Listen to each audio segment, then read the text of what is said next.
दोस्तों, हम इस चैनल के माध्यम से 12th क्लास की पॉलिटिकल साइंस पढ़ रहे हैं और हमने एक चैप्टर पढ़ लिया है, वो है शीत युद्ध। ठीक है। और आज हम पढ़ेंगे दो ध्रुवीयता का अंत। ठीक है। और इसकी जो इस चैप्टर का जो पहला टॉपिक है वो है सोवियत प्रणाली क्या थी। ठीक है। तो साम्यवादी सोवियत गणराज्य यूएसएसआर 1917 की जो रूस की क्रांति हुई थी, उस क्रांति के बाद ये अस्तित्व में आया था या सामने आया था। ठीक है। और ये जो क्रांति हुई थी, रूस की क्रांति, वो पूंजीवादी व्यवस्था को ख़त्म करने के लिए और समाज में समतावादी मूल्य को स्थापित करने के लिए हुई थी। ठीक है। और एक मानव इतिहास में निजी संपत्ति की जो संस्थाएं थी, चाहे जो निजी संपत्ति थी, उसको ख़त्म करने के लिए और समाज में समानता स्थापित करने की बहुत बड़ी कोशिश की गई थी। ठीक है। और ऐसा करने में सोवियत संघ के जो नेता थे और जो पार्टी थी, उनका बहुत बड़ा योगदान था। सोवियत संघ की पार्टी कम्युनिस्ट पार्टी थी और इसके अलावा वहाँ किसी अन्य पार्टी को कोई मान्यता नहीं दी गई थी, एक ही पार्टी थी और विपक्ष कोई था नहीं। ठीक है। इसके अलावा जो उनकी अर्थव्यवस्था थी वो योजनाबद्ध थी। योजनाबद्ध का मतलब होता है कि उन्होंने बिल्कुल प्लानिंग करके अपनी अर्थव्यवस्था बनाई थी। ठीक है। और उसमें कोई कमी नहीं थी। ठीक है। तो ये सोवियत संघ की जो विशेषता है, ठीक है, सोवियत प्रणाली की विशेषता है कि एक तो उनकी धुरी कम्युनिस्ट पार्टी थी, इसके अलावा किसी अन्य पार्टी को उन्होंने कोई मान्यता नहीं दी थी, कोई विपक्ष नहीं था, एक ही पार्टी थी। दूसरी कि उनकी जो अर्थव्यवस्था थी वो प्लानिंग के तहत उन्होंने डेवलप किया था। ठीक है। लेकिन ये जो अर्थव्यवस्था थी वो राज्य के नियंत्रण, मतलब सरकार के कंट्रोल में थी। ठीक है। प्राइवेट हाथों में नहीं थी। आगे होता है कि दूसरे विश्व युद्ध के बाद क्या होता है कि जो पूर्वी यूरोप के देश होते हैं वो सोवियत संघ के चंगुल में आ जाते हैं। तो यहाँ सवाल है कि सोवियत संघ के चंगुल में ही क्यों आते हैं, अमेरिका में क्यों नहीं जाते। तो इसका कारण था कि सोवियत संघ ने उनको फांसीवादी चंगुलों से मुक्त कराया था और इसलिए वो इसके साथ आ गए थे। ठीक है। और इन्हीं देशों को ये दूसरे विश्व का देश, चाहे साम्यवादी खेमे का देश कहा जाता है। ठीक है। और इन सब की अर्थव्यवस्था सोवियत संघ क्या करता है, अपनी अर्थव्यवस्था जैसे ही बना देता है और इनको साथ में लेके चलता है। इसके बाद क्या होता है कि दूसरे विश्व युद्ध के बाद सोवियत संघ का बहुत तेज़ी से विकास होता है। ठीक है। बहुत तेज़ी से विकास होता है और अमेरिका को छोड़ दे तो शेष विश्व की अर्थव्यवस्था से इसकी अर्थव्यवस्था काफ़ी अच्छी थी और इस वजह से महाशक्ति बनता है और ये अमेरिका के बराबर लगभग पहुंच जाता है। ताकि दूसरे विश्व युद्ध के बाद क्या कारण थे कि इसकी अर्थव्यवस्था इतनी मजबूत होती है, चाहे महाशक्ति बनता है, तो निश्चित रूप से इसके कुछ कारण थे। और पहला कारण था कि सोवियत संघ की जो यातायात प्रणाली थी, चाहे जो क्या बोलो ट्रांसपोर्ट सिस्टम थी, वो बहुत अच्छी थी। ठीक है। और अपने दूर दराज के इलाकों से भी ये आसानी से आना जाना कर लेते थे, क्योंकि सोवियत संघ क्षेत्रफल में भी हम देखेंगे तो बहुत बड़ा देश है और वो आने जाने में कोई दिक्कत उस समय भी इनके यहाँ नहीं थी।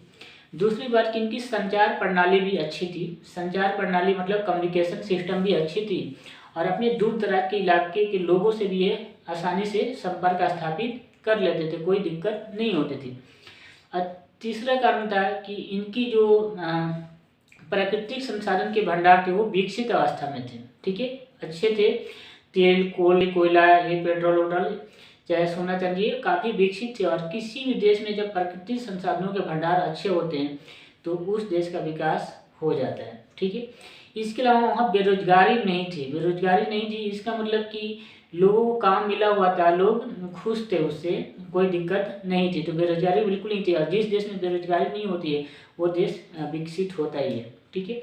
इसके अलावा उपभोक्ता वस्तुओं की कमी नहीं थी। उपभोक्ता वस्तुओं का मतलब है कि जो भी सामान खरीदते हैं वो सारे उपभोक्ता वस्तु होती है, तो इन वस्तुओं की कमी नहीं थी, आसानी से लोगों को उपलब्ध हो जाते थे।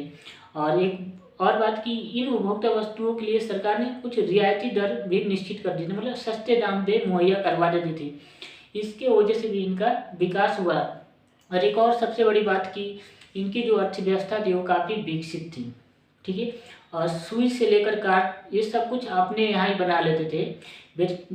बेशक एक क्वालिटी में क्या है कि अमेरिका से थोड़ी लो का क्वालिटी होती थी, लेकिन बनाते सब कुछ अपने यहाँ ही थे। ठीक है, तो इन्हीं कारणों से क्या हुआ, दूसरे विश्व युद्ध के बाद सोवियत संघ एक महाशक्ति बना।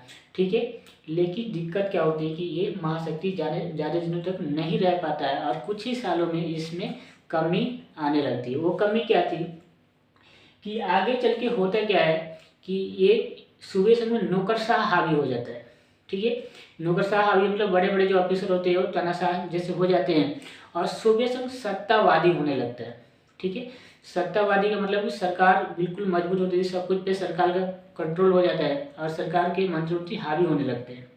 ठीक है, और जो लोकतंत्र जैसी बातें होती है वो बातें लगभग खत्म हो जाती है और लोगों की जो बोलने की, विचार अभिव्यक्ति की जो स्वतंत्रता होती है वो लगभग खत्म होने लगती है। तो अक्सर लोग अपनी बातों को, अपने विचारों को अभिव्यक्ति वो चुटकुलों के माध्यम से, चाहे कार्टूनों के माध्यम से करने लगते हैं और ये इससे लोग में नाराजगी भी उत्पन्न होती थी थोड़ी बहुत, क्योंकि वहाँ पे क्या है, सोवियत संघ में एक ही पार्टी थी, वो साम्यवादी पार्टी थी और वो पार्टी किसी के प्रति जवाबदेह नहीं थे, वो सभी संस्थाओं पर उसी का कंट्रोल था। ठीक है, तो इसकी वजह से सोवियत संघ में कमी आने लगती है और आगे चल के क्या होता है कि जब ये अफगानिस्तान में हस्तक्षेप करता है तो इसके बाद भी इसकी अर्थव्यवस्था और ख़राब होने लगती है। हालांकि कई मामलों में अमेरिका से बराबरी करने की कोशिश करता है, लेकिन वो इसका खमियाजा भी भुगतता है आगे चल के और इसकी जो अर्थव्यवस्था थी, चाहे विकास थी, 1970 के दशक तक आते आते बिल्कुल रुक गई थी, चाहे ख़त्म होने लगी थी। और इसके वजह से पार्टी के महासचिव मिखाइल गोर्बाचेव को बनाया जाता है, क्योंकि लगता है कि मिखाइल गोर्बाचेव आएंगे तो ये सारी समस्याओं से निजात दिला देंगे, चाहे इसको सही कर देंगे।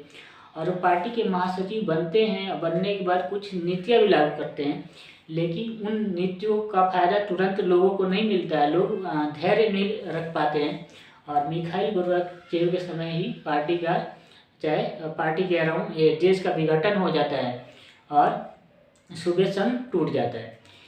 तो टूटने के बाद क्या हुआ, चाहे विघटन कैसे हुआ, शॉक थेरेपी क्या है, इन सारे टॉपिकों पे हम कल चर्चा करेंगे। आज हमने बस एक ही टॉपिक पे चर्चा की है, वो है सोवियत प्रणाली क्या थी। इसमें दो चीज़ें याद रखना है कि सोवियत प्रणाली की विशेषता मैंने बोर्ड में लिख दिया, इसको आप स्क्रीनशॉट ले सकते हैं। और दूसरी बात कि सोवियत संघ महाशक्तिशाली कैसे बना दूसरे विश्व युद्ध के बाद। तो दो क्वेश्चन बनते हैं, सोवियत प्रणाली क्या थी और सोवियत संघ के शक्तिशाली बनने के क्या कारण थे, ये बड़े क्वेश्चन। छोटे क्वेश्चन में रूस की क्रांति कब हुई थी और यूएसएसआर का पूरा नाम क्या है, और एक और कि जो दूसरे दुनिया के देश है वो किसको कहा जाता है, और ये साम्यवादी खेमे का देश किसे कहा जाता है। यही क्वेश्चन बनते हैं, आप इस पे नोट्स बना लो वीडियो देख के, बहुत ईजी भाषा में मैंने समझाया है। तो आराम से आप जो भी मैंने पॉइंट्स बताए उन्हीं पॉइंट्स को लिख लो, आप ज़्यादा कुछ लिखने की जरूरत नहीं है। बाकी नोट्स भी उपलब्ध करवा दिए जाएंगे, इस पर काम चल रहा है। और आज के लिए नहीं, कल हम अगले नेक्स्ट टॉपिक में बात करेंगे, तब तक के लिए धन्यवाद।